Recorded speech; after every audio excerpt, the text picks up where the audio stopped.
depending on your time zone. Thank you so much to everyone for joining us today. My name is Anisha Singh, and I serve as the Executive Director of the Sikh Coalition, the largest Sikh civil rights organization in the United States. I'm so pleased to be here to frame what I'm sure will be a really pertinent conversation to everything that is happening in our country today. As many of you know, Sikhs and others across the country are preparing to commemorate the 10-year anniversary of the 2012 attack on the Sikh temple of Wisconsin. On August 5th, 2012, a white supremacist gunman assaulted a Gurdwara, or Sikh house of worship, in the town of Oak Creek. He ultimately killed 7 Sikhs, 6 that day, plus 1 who passed from his injuries later. It was, at the time, one of the deadliest shootings in a house of worship in US history. I still remember where I was when I heard about Oak Creek. I think most Sikh Americans do. In some ways, it was what our community had been fearing would happen throughout the decade of suspicion, discrimination, and outright hate that followed 9/11. But moreover, extreme acts of violence against houses of worship were a far less common horror 10 years ago. And Oak Creek should have awakened our national conscience and propelled us to stand up for change. But sadly, in the decades since, other communities have borne the cost of that initial failure to act. People in Charleston, Pittsburgh, Poway, El Paso, Atlanta, Buffalo, and so many other cities have suffered the same disastrous consequences of our continued inaction. I view all of this from 9/11 to Oak Creek to today as part of a broader set of problems facing our society. We are weathering not only unchecked gun violence and the growing influence of white supremacy, but also persistent discrimination, reflexive opposition to basic diversity and privacy. All of this compounded by the continued lack of political will to do anything meaningful to solve any of these problems. So given the state of things, it makes so much sense that we are all on a collective search for not just action, but wisdom. And that's where this conversation comes into play today. Simran, Jeet Singh and Qasim Rashid are both thought leaders in our shared attempts to make sense and drive action in this critical moment. Qasim is a human rights lawyer, author, and the executive director of Common Purpose, and Simran Jeet has been a fellow with the Sikh Coalition for nearly 10 years and is also the executive director of the Religion and Society program at the Aspen Institute. And of course, as we all know, the author of the new book, The Light We Give, How Sikh Wisdom Can Transform Your Life. You can follow both of them on social media at Qasim Rashid and Simran respectively. Together, they'll navigate some of the experiences and themes explored in Simran's new book that are highly relevant to our current moment. I'll turn it over to them to get started.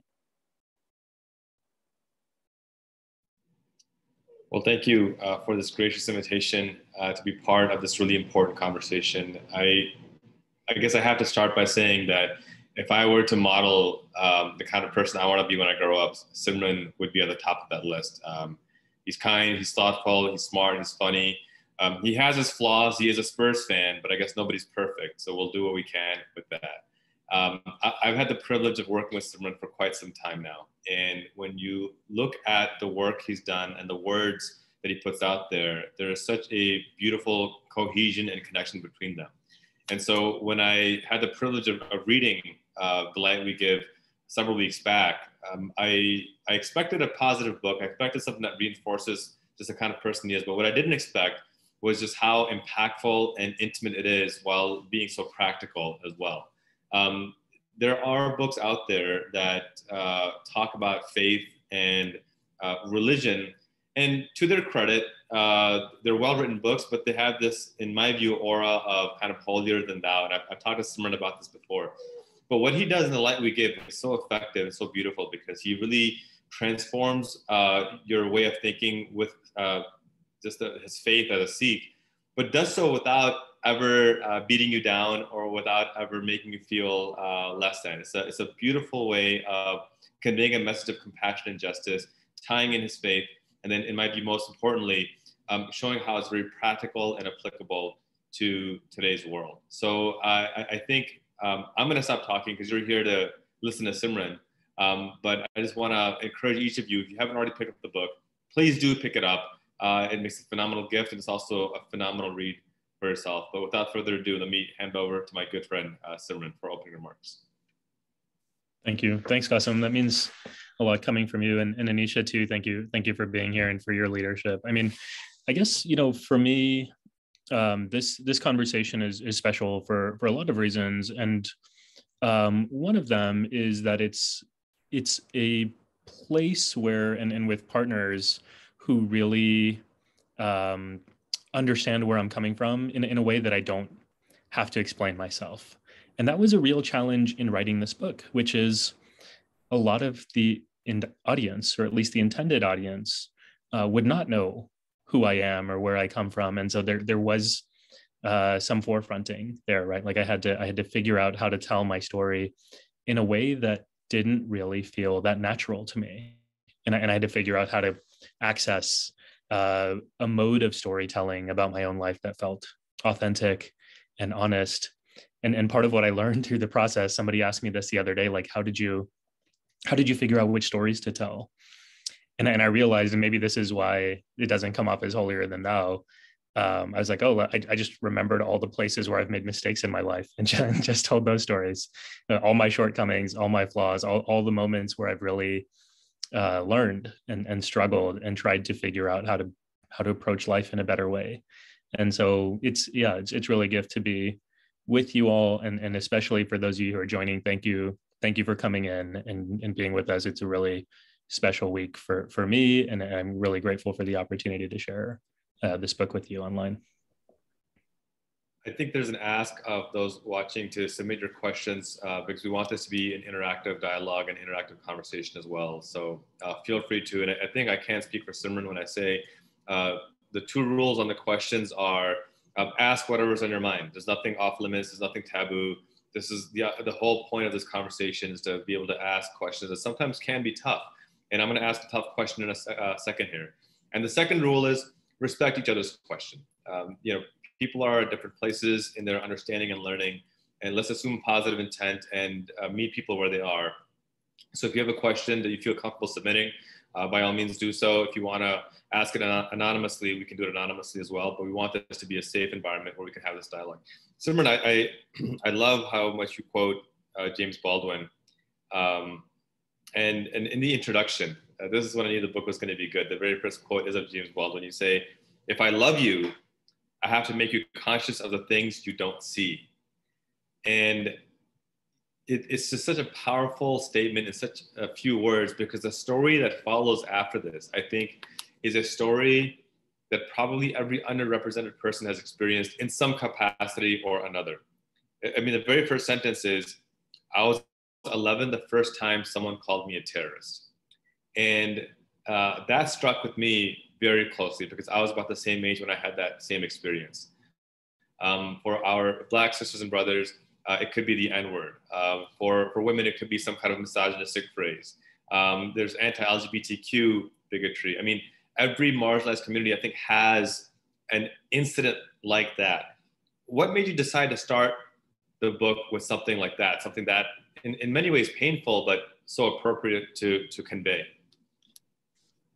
Yeah, I mean, it's interesting. Writing a book is sometimes, and this is what happened for me.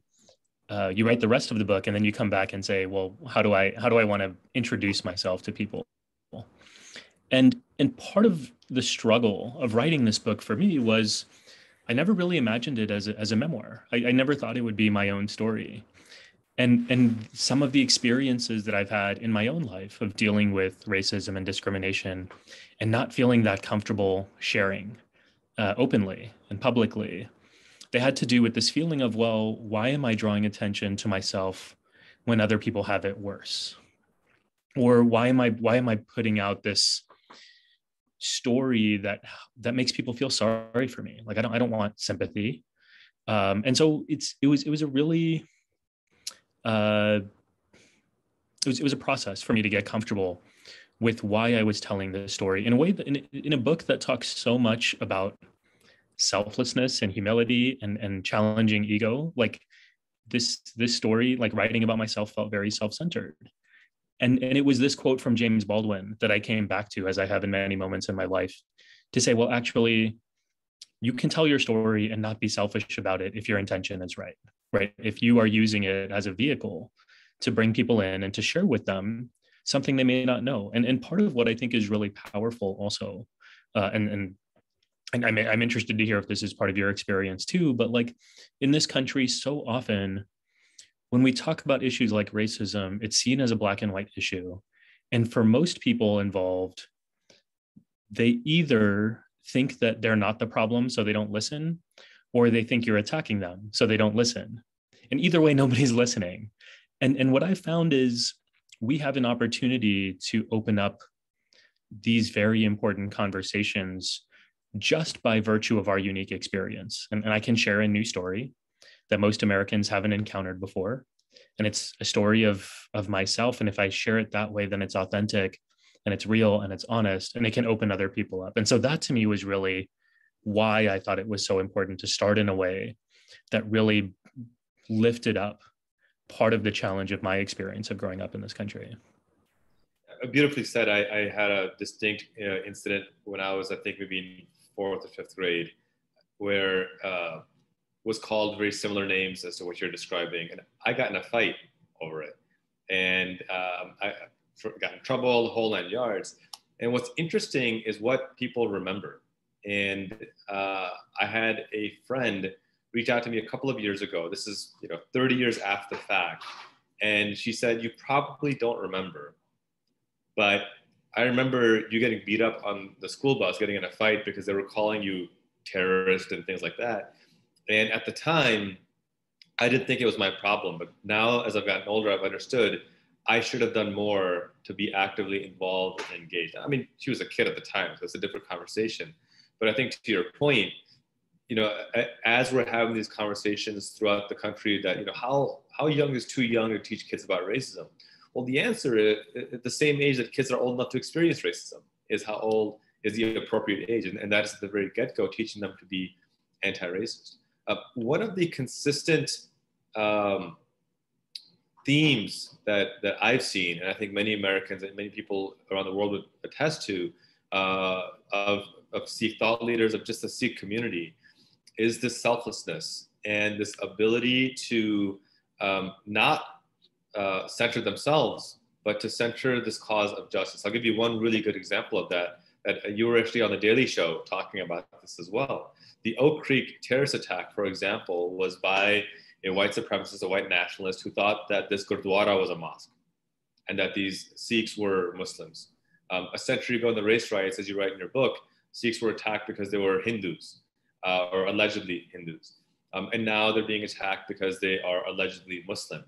What I've never heard a Sikh say is, hey, don't attack me, I'm not a Muslim. That would seem like the easy and logical way out, right? Hey, I didn't do anything for 9/11. I'm not involved with those terrorists. Don't attack me. But Sikhs never say that. And you have taken it upon yourself to be adamant as to why. I'd love for you to share what the motivation is behind that, what parts of the Sikh faith and tradition inspire that, and why that's such an important element to being an ally in the face of injustice. Yeah, I'm happy to speak to that. And what I'll say honestly is that there have been moments just like that girl that you described from your own childhood. There have been moments where I haven't been particularly proud of how I've responded in moments, and I try to be honest about that in the book too. That it is instinctive in a lot of ways for us to, in moments of extreme difficulty, to choose whatever path or react in whatever way ensures our safety, ensures our survival. And so in the moments after 9/11, I think there were Sikhs, including some that I knew, whose immediate reaction was, hey, if we just say it's not us, that's not dishonest, right? We're not those people. We didn't do this. And also, if we just clarify who we are instead, right? We're Sikhs, we're not Muslims, then our kids will be safe. And now as a parent of two young girls, I mean, I see the temptation in that, right? Like I want nothing, I would say anything to make sure my girls are safe. And so what does it take to get to a point where you are willing to risk your own safety to do the right thing? Right? That's a tough question. And And for me, what I've witnessed in the Sikh community is a clear understanding of what our values are, and then a daily commitment to practice those every day. Right? That's the secret sauce. And it's been really remarkable to me in terms of consistently, this is going beyond the anti-Muslim piece. Consistently in our work with hate crimes, those who are attacked do not respond with anger or vengeance. And I completely understand if and when they do, right, in other communities. But it's been remarkable to me to notice that consistently the Sikh community has responded, and Sikhs specifically who are attacked without coaching, without any sort of strategy, have something within them that says, I see the humanity in the person who attacked me. And that's really interesting. So take it over to this experience after 9/11 of anti-Muslim racism all across the country, and the temptation to just separate ourselves and say, go after these guys instead. I mean, one aspect of it is to say it's not strategic. And I've learned this over the years, that deflecting hate to someone else just means it's going to come back and bite you in the ass down the line, right? Like, it's never gone until you start dealing with it. And so strategically, it doesn't really make sense. And to me, that's why I think in my own sort of maturation process, I was working for the rights of the Sikh community, and that expanded out to other marginalized religion. And now it's just religious pluralism in general. Right? Like, let's make sure everybody has the rights and the dignity that they deserve. It's not about one particular community, it's about all of us. Yeah. And so that's a really important element of my experience with it. Beautifully said. Someone was asking a very kind of straightforward question, which I love some of the directness and simplicity of these questions. What are the main core Sikh values that drive you and that folks should be aware of? Well, I think, the three basic principles, the theological building blocks in the Sikh tradition, are oneness, love, and service.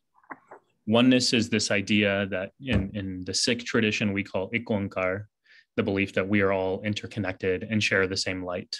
And that was actually, for many reasons, the inspiration behind the title of the book, that we each have divinity inside of us. We share a divine light, whether we recognize it or not. And our challenge as humans is to recognize it. And part of what keeps us from seeing that, our interconnectedness, is the wall of ego. We're so obsessed with ourselves and who we are that we are unable to see the reality of our world, which is that the world is not about us, that we're all interconnected. So that's the idea of Ik Onkar. When you can learn to feel that and to really bring this connection into your life, we describe that as love.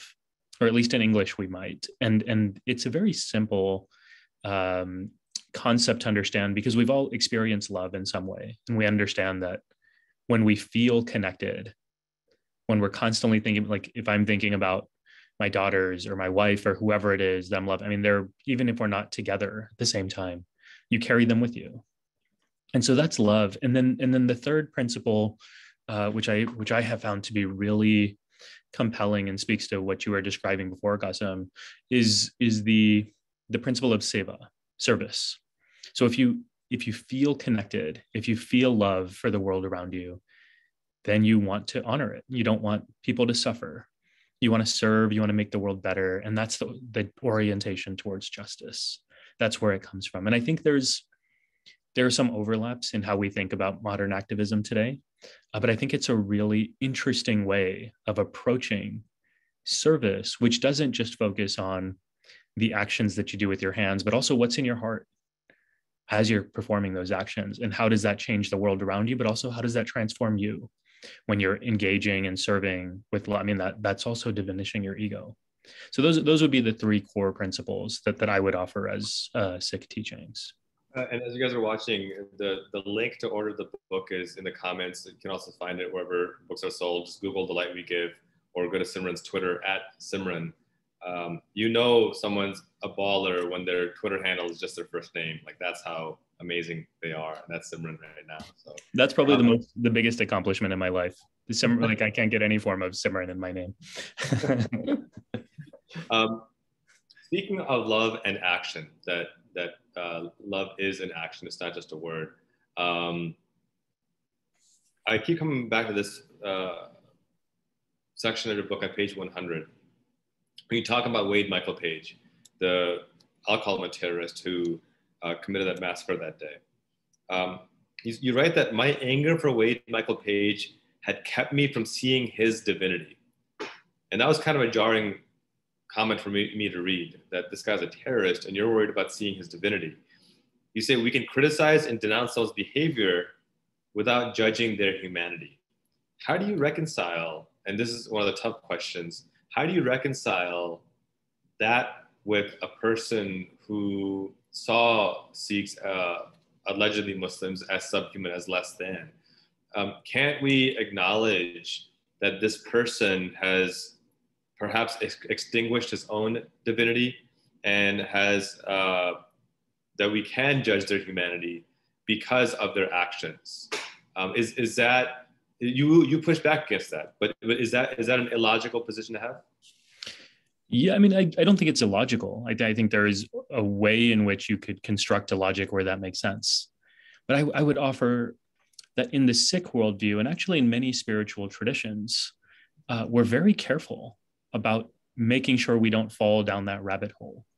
Because the moment you start judging people's behaviors as reflective of whether or not they're truly human or truly divine or truly deserving of dignity, you then become the arbiter of whether someone is deserving of your respect. And what we learn in our traditions is that's not up to you. You don't have that power, right? And so I'm thinking of this as a parent in reaction to your question, like, how would I describe this to my daughters? And I think it's actually really simple. And I think we all know this in our hearts. It's just in certain cases, and especially in today's world, and especially, at least for me, in the case of this person who massacred people in my community and never apologized, took his own life. I mean, it was brutal. How do you separate what they do as opposed to who they are, right? Like, so if I'm talking to my daughters, I would say everyone at their core, who they are is divine. What they do can be wrong. And we can call that out and we can say, that's not fair, that's not just, we need to do better than that. This person should be held accountable. Like that's, I think that's all fair game. But the challenge becomes when in moments like this, like I did, when it was really hard to separate the two and to say, because of what this person did, they don't deserve my respect at all. And how do you, at least for me, get to a place where you feel so much anger and disdain for a person that you just can't see their humanity? And part of what's important here is to recognize, I mean, he was already gone. He had already killed himself at this point. So who was feeling the pain of this inability to see his humanity? Not him. It was only affecting me. And so that, like, recognizing that and realizing that my pain was coming from my inability to see his humanity, like I needed to get there. It felt very important, and not just in a sort of spiritual and psychological way, but also in a social way, right? Like, how do I prevent myself from coming into a place where I am trying to deal with supremacy by developing my own supremacy? Like, I don't want that. I don't want to be like that personally, and I don't want our world to end up like that. So that's why that experience felt so important to me, however difficult it was. Yeah, it's extraordinarily difficult. It's something that doesn't happen in the blink of an eye. It takes deliberate and conscious efforts. I have a question from, I believe, Linda. Am I correct that the greeting and posture for Namaste means the divine in me greets the divine in you? Yeah, that's generally the sentiment. I would say, so this is a traditional Hindu greeting. It's not what Sikhs would say to one another, but Namaste, literally deriving from Sanskrit, salutations to you. And it is, at least in the interpretation of it today, very much trying to recognize that you have some divinity inside of you as well. So thank you for that, Linda. I think there is a nice parallel there. This is why it's helpful to have a Sikh scholar who's also a professor of Hinduism, Buddhism, and Islam to answer these questions, because you can never go wrong. When we talk about the impact that these kinds of attacks have on young people in general,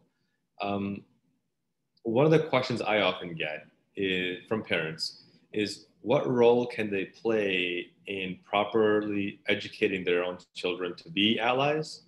And if they're from a marginalized community, what steps should they be taking early on to steel themselves against these kinds of attacks? So what are some tangible action items parents should be thinking about, or really anyone in a position of influence over young people, an aunt, an uncle, a community advisor, a person of faith?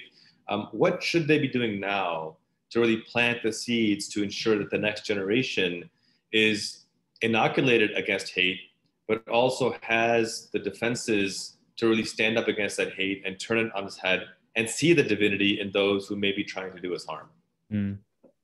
And I think what I'm seeing around the country, especially among young people, but for all of us, even you and me, Qasim, who are not so young anymore, what I'm seeing is that there is an increasing understanding and commitment to standing up against hate when people witness it, right? Like for me, when we were growing up, or at least where I was growing up, there was no concept of bystander versus upstander, right? There was no concept of silence is complicity, or giving in to the norm, right? Like these are, at least as cultural markers, very different from how we understood the world growing up, and I love that about where we're headed. I think one of the challenges and one of the aspects that we're not really doing culturally is preparing ourselves internally to engage in this work. And what I mean by this in particular is that we are so committed to pointing out all the flaws in other people, and we pretend that we don't have these flaws inside of us. And what ends up happening is these assumptions that we are trying to correct in other people, they live inside of us too. And I can give you all sorts of examples, and I can tell you serious ones and dramatic ones, and I can tell you funny ones. But like one example that I have from a recent interaction was about this Trump supporter who lives where I live in New York City. He works at a church outside of a church about half a mile from me. And I've walked by him every single day for years with my daughters as I'm taking them to school. And I would always hold their scooters a little more tightly every time I walked by him, and never said a word. And then I would come home and I'd have my headphones in and carry their scooters home, and never said a word. And the other day I was running back from their school, had their scooters and had forgotten them, my headphones, which of course is the most annoying thing for those 10 minutes for that walk. And he looked over me and he just said hi. And he made some joke about how I couldn't ride both scooters at the same time. And it was shocking to me that he would say hi to me and make a joke to me. And I realized that I had made an assumption about his assumptions about me. And this is not about, of course we have political differences. Of course we're not, maybe not of course, but we're not about to have dinner and become best friends. But there was something revealing about this experience that was like, oh man, all of these things that I'm constantly talking about and sharing and studying and wishing that other people did better, like I do the same thing. And I don't think culturally we are willing to have the self-awareness and really introspect and be honest with ourselves about, hey, we are part of the problem. As much as we're busy judging other people, we should be looking inside of ourselves and dealing with some of these same assumptions that we're making. And so that to me feels like a really important step that we need to be making together. Yeah, absolutely. It speaks to the deliberateness and the self-conscious and self-awareness of how we're engaging. We have about a little over 20 minutes left. We're getting a bunch more questions, which are great questions. So let me start to go through those a bit more quickly. Somebody asked a very astute geopolitical question. How are Sikhs doing in Modi's India?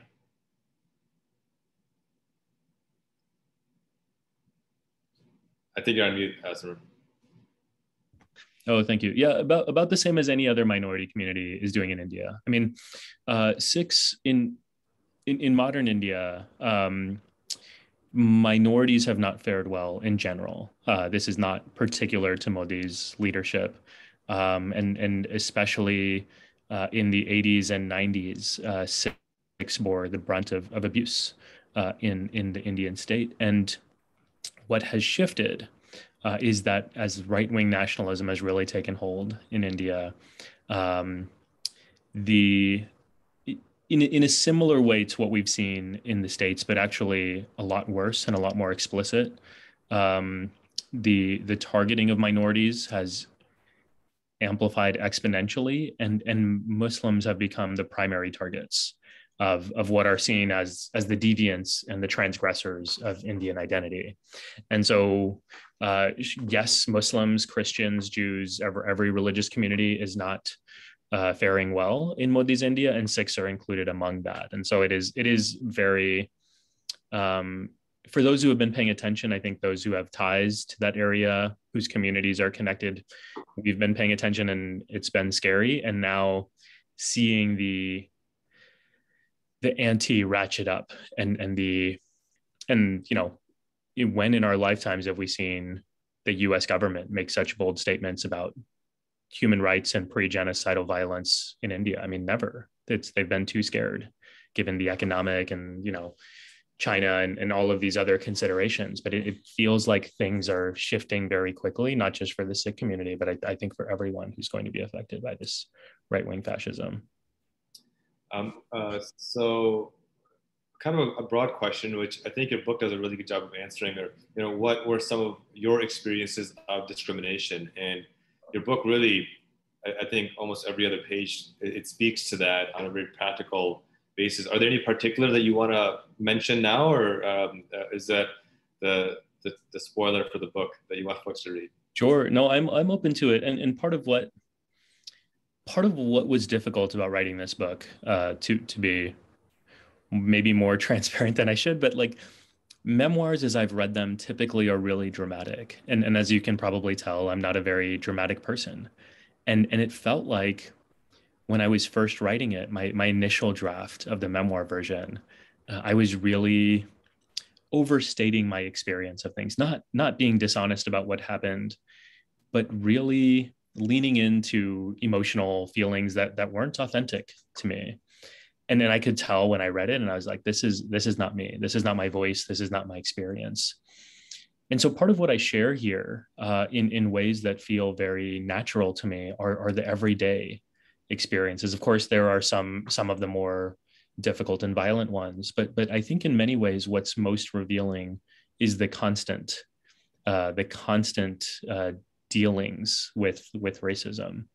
And one of them that I share, that I'm thinking about because I'm in New York today, is when I first moved here, and an elderly woman had fallen on the street, and I went to go help her, which is not a very New York thing to do. And I reach out my hands, or I reach out my arm to grab hers, and she reaches up hers, and then she looks at me, and she gets a sour look on her face, and she says, "Go back to where you came from." And I mean, she shouted it, and I was frozen. Like, here was this woman who needed my help and refused it. And she was, I mean, it's New York City. She's in the middle of the street. She's laying there. And in some ways, that's the story of racism in America, right? Like, we would rather harm ourselves because of how we want to think about one another, rather than take help from the very people who are trying to provide us the help we need. And so it was such an interesting experience, but that's the kind of story over and over again, right? Like growing up in San Antonio and being refused to skate in a roller skating rink with my friends, or referees saying you can't play. My older brother sat out a year of high school basketball, which is like, for a 14-year-old kid who loves I mean, that's the worst thing that could possibly happen. Like, how could you take that away from him just because he wore a turban? And there are these kinds of stories all throughout. Things get more intense after 9/11, the things people say to me. I'll share one more that's coming to mind. And that's about going through TSA security, because after 9/11, the policy becomes additional security for anyone wearing a turban or a hijab. And it's racial profiling, right? Like that's the word that we would use for it. And it's coming from our own government. So it's particularly upsetting. And again, like, not dramatic about this. Like, it's you normalize things, you get through it, you do it day to day. It doesn't bother you so much because you come to expect it.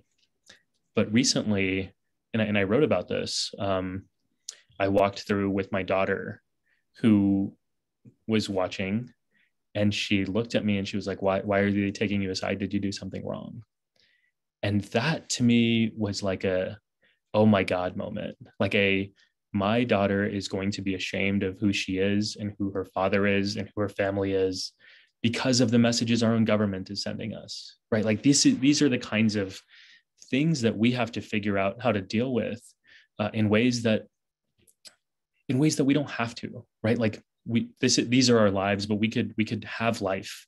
We could set things up in a different way where it isn't so hard for people on the margins in this country. And it's a choice. And that's part of what I want us to be honest about. It doesn't have to be this way. And giving ourselves a vision for a different kind of path, I think has to be part of our next steps going forward. Beautifully said. And I will say on a lighter note, while I'm certain that when your brother was told you couldn't play, it was racial discrimination. When you were told you can't play, I think they were just telling you got to work on your jump shot, because right now it's just not going to fly. Yeah, exactly. It was easier to say that than it was to actually tell me to get better. 100% So some other really great questions coming in. One comment Joe makes that after 9/11, my friend Bilal was assured by his neighbors they would look out for him and his family to protect them against anti-Muslim violence. And after Oak Creek, the North Seattle Gurdwara opened early for an interfaith members service. And these, I think, examples of just solidarity, they have ripple effects. And the fact that, people are citing these incidences 15, 20 years after the event demonstrates how important it is to be present in the moment and to be there for underrepresented communities. A beautiful question someone asked, I would really like to hear more specifically on Sikhism. For example, how Sikh scripture, or the proper term for the Sikh sacred writings, the question disappeared. How Sikh scripture, or how the sacred writings support the commentary that Simran is saying, and thank you for organizing the meeting. So I think I just want to hear more about what about the scripture do you really look at that inspires you to have this outlook, this worldview? Yeah, I mean, there's so much. So the Sikh scripture is different from many scriptures you might expect in a lot of ways. The writings were compiled by the gurus themselves. A majority of it is written by the Sikh gurus, and it's all written to music. So if you're ever interested, it's a beautiful listening experience. And one of the other aspects of the Sikh scripture that might support this vision of pluralism that I'm sharing is that it's not just Sikhs who have contributed to the scripture. There are writings from Hindus, Muslims, Sufis, I mean, people of different backgrounds. And it gives us an insight that wisdom is for everyone, and it can come from anywhere.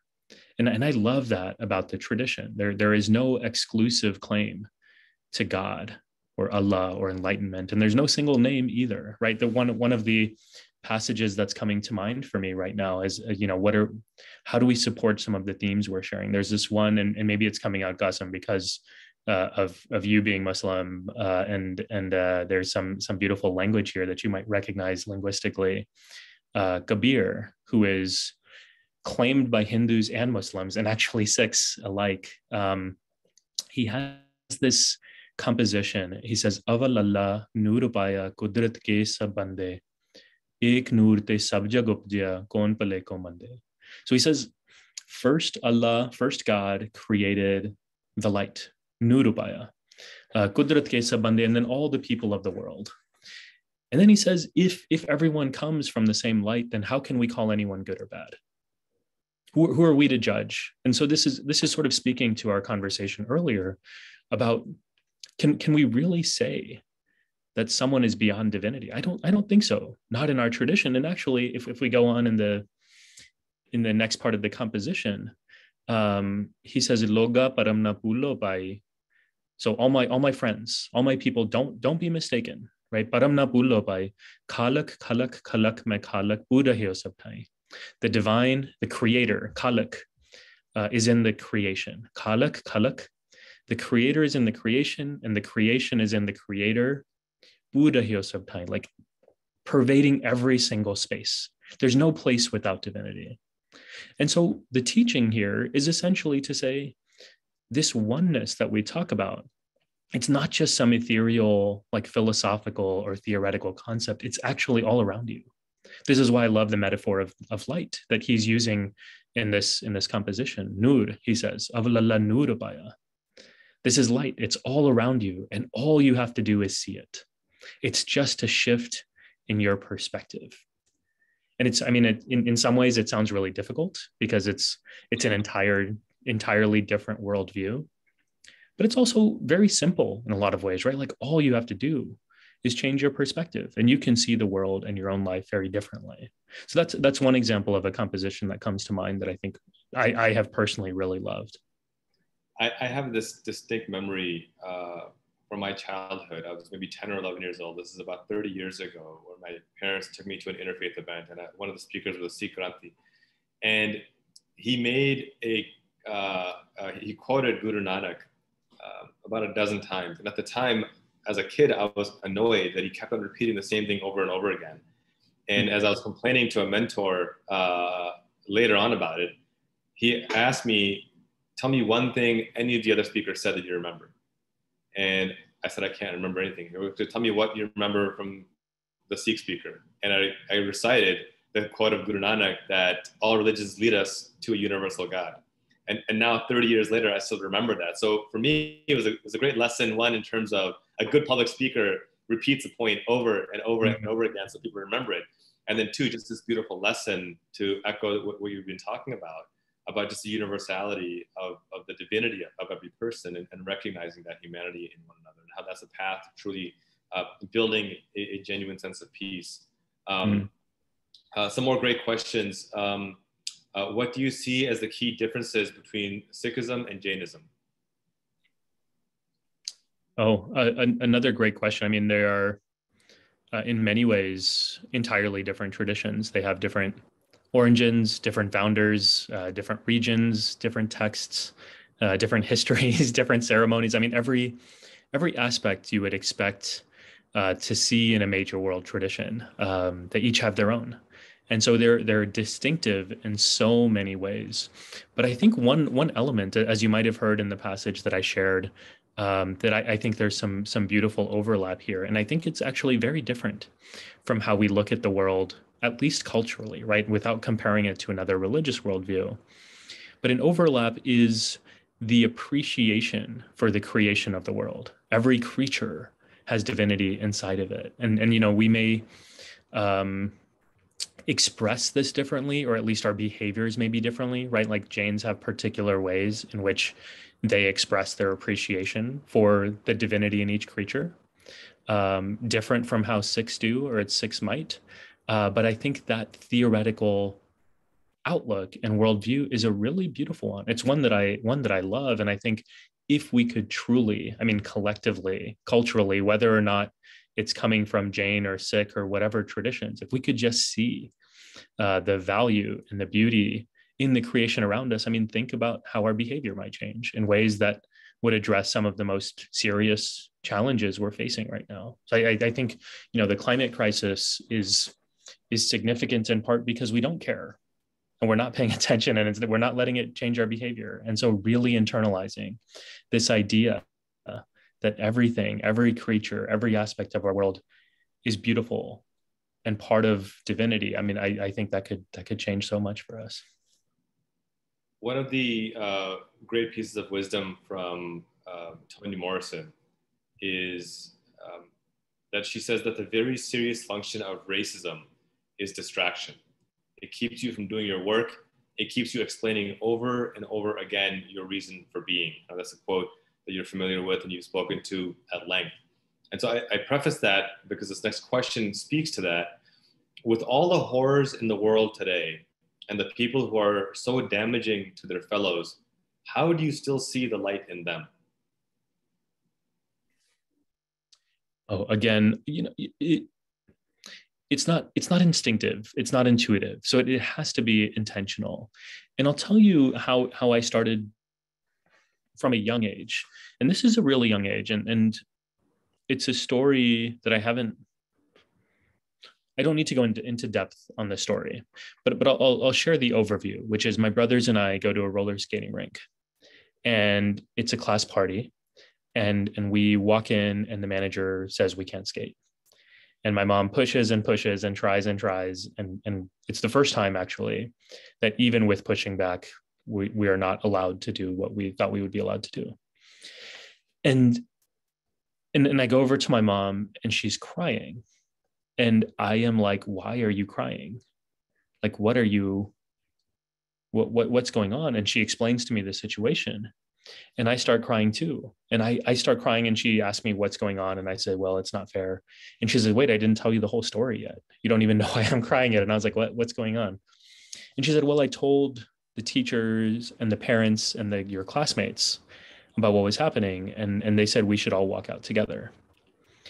And there were many lessons in this for me, in this moment for me, but to answer the question about how do you see the light when there's so much darkness all around us? Well, think about me as a 10-year-old kid. Like, there's one person saying you can't skate, but all of a sudden, by giving people the chance to care, by noticing who is willing to show, I mean, there's 40 people, right? A 1-to-40 ratio is not bad in terms of darkness versus light. And those kinds of moments, if you're willing to see them, if you're willing to notice them when they're around you, and they're constantly all around us, if you can put in the intention and a daily practice to just look for the good, I mean, you will start seeing it every time. I mean, I do this regularly here in New York City. When things get really tough and bleak and I lose hope in people, I just go down to the street and I just watch people. And it sounds creepy, and it probably is, but like, you'll notice when you do this, like I do, people are constantly doing good, and it just doesn't make the headlines. It's not the stories that we tell ourselves or that are told to us. And so it's on us to go out and look for it. And I promise you, if you go look around you, you will see it all around you. Beautifully said. And I think that's, going back to the earlier conversation about how to be an ally, it requires this deliberate recognition of your surroundings, of that awareness, and a conscious decision. As you said, it's not instinctive. It requires a conscious decision, because the instinct in us is self-preservation. The instinct in us is to, fight or flight. And as you said before, neither one of those are particularly conducive to building a society of compassion. And so you almost have to resist your own instincts in that sense and say, hey, this is wrong. How can I play an effective role in rectifying this? And sometimes that means you speak up with your words. Sometimes it means you take action by joining an organization or supporting leaders. And sometimes it means you just recognize that I don't have the resources or the knowledge, but I'm going to find out, and I'm going to improve myself so that the next time I'm better prepared and I can be a better influence. And this is why I say to those tuning in, we've got a large number of folks watching and listening, and each of you are an ambassador for this conversation, for this cause of compassion and justice. And I encourage each of you not only to pick up Simran's book, but more importantly, internalize what he's talking about, because within this book, he really provides some really concrete and thoughtful ideas on how you can continue to build yourself up, your community up. Simran, we're down to about 6 more minutes, in our conversation. And we have a couple more questions that I'll kind of do rapid fire. In the high school education system in the United States, what is the younger generation taught about discrimination? This is pretty broad because I think every state is a little bit different.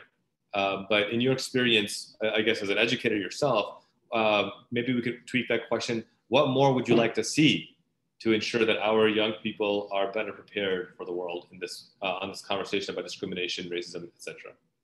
Yeah, I love the question, because what I share in the book, and part of why I feel so fortunate, is because what I think is most important and was not available through my high school was actually supplemented by my parents. And what I share in the book is it was actually, as a teenager, so annoying to have to do this with my parents. We would have quarterly conference meetings, family meetings, and we would sit around and talk about the kinds of things that wouldn't show up in these sessions in our classrooms. And the kinds of things we were looking at was leadership and character development, right? That's the world where my parents live. They would do this stuff for themselves, and then they would bring it to us. And that's why it was so annoying, right? This was like extra homework or extra classes on a weekend when we should be out playing. But what I learned through this experience and what I've really implemented in my own life, and I would encourage everyone to do this, is the importance of values. And it's not about, this is not to say that people without certain faiths don't have morals, or people who don't practice religion don't have, it's not that, right? We all have morals. We derive them from different places. What I'm talking about is values. Like, what are the principles by which you want to live your life that you implement on a daily basis and you practice constantly so that when push comes to shove, you're ready to meet the moment in a way that you'll walk away feeling proud. Like that is the importance here. That's what's at stake here. We don't teach that in school. We don't teach that in elementary school, middle school, high school. I didn't have any of that there. We didn't learn it, from film or TV. I mean, in books, like you might get it accidentally if you're lucky. But life doesn't work like that, right? Like, do you really want to take the risk of raising your kids without a clear sense of who they are and who they want to be?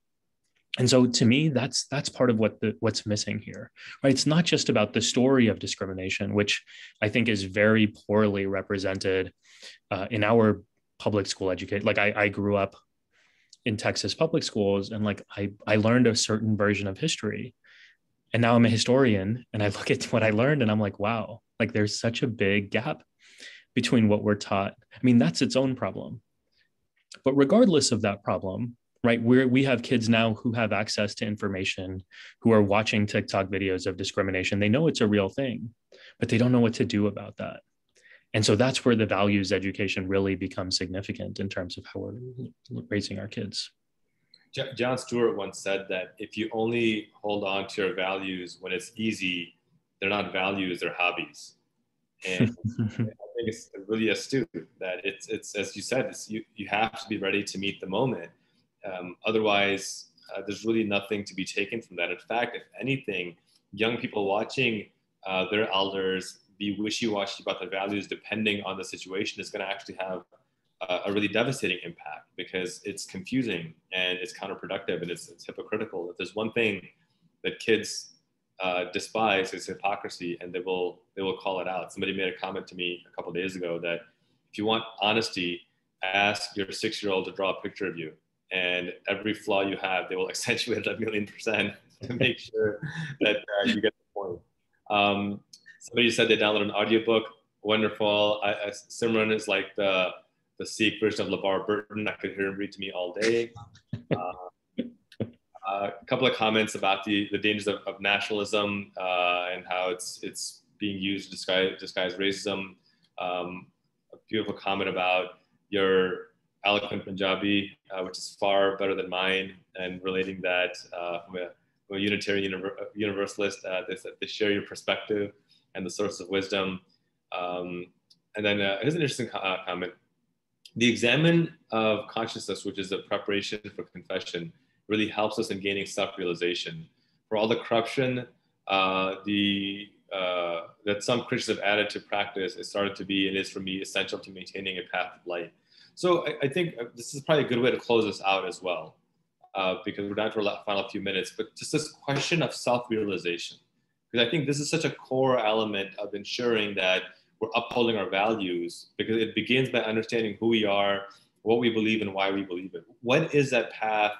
And this is a really big question, and we don't have a lot of time, but what are some important steps that folks should take to be more self-aware, so that when they're in a situation that may not be kosher or halal or whatever term you want to use, they're better able to recognize it and play an active role in checking themselves and in upholding justice for others. Yeah, one of the funny things about writing this book and about presenting myself as someone who has answers is that the answers I think are actually really simple, and we actually in many ways already know them. I mean, to your point earlier, Qasim, about the repetition of an idea, even what I bring forward in this book, I mean, yes, there are some unique perspectives that the Sikh worldview offers, and those I think are important contributions. But so much of what I share in there are almost, I mean, they're just reminders that we all need about things we already know, things we've already heard.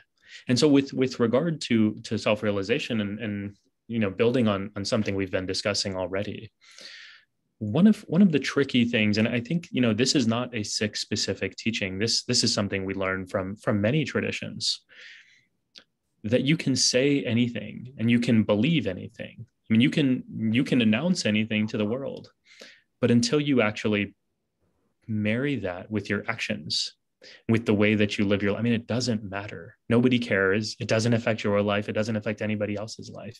And all you are, as you were saying before, is a hypocrite. One of the lines from a Sufi writer, Baba Farid, in the Sikh scripture, in the Guru Granth Sahib, he says, Dillo mohabbat jin sahi sachya, jin man hor mukh hor se kande kachya. He says, someone who loves, they live with coherence. And someone who says one thing and does something else, they are underdeveloped. He uses the word kacha. They're like, that's what you call a raw piece of fruit. Like, they're not mature. They're not ready.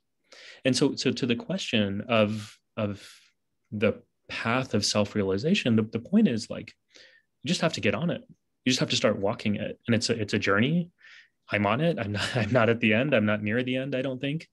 But it is a process. And until you start actually walking the path, instead of just talking about it and reading about it and intellectualizing it, you're not going anywhere, right? So what's the point? Get on the path. I think that, to me, is the most important takeaway that I've had in my study and practice of spirituality. Beautiful closing to our conversation today. We could probably go on for hours, but I think we asked everyone for an hour, and people have been extremely gracious. I want to thank RNS for coordinating this. I want to thank Anisha at the Sikh Coalition for helping promote and sponsor this. And I want to thank Simran for this amazing piece of work. I encourage you to check him out on social media. He's at Simran or Sikh Prof across all channels. Definitely pick up his book. It makes a phenomenal gift as well. I have 2 copies. I'll be gifting one myself. Simran, any final comments before we close it out? That's it. I just want to thank everyone, for being here. Really, really meaningful to me during this special week. And thank you all for hosting and organizing, you, Qasim, as well, Anisha, Elsa, Emily, everyone who put effort into this. Really, really grateful. It means a lot to me. So thank you. Wonderful. All right, my friends, be well. God bless you, and Godspeed.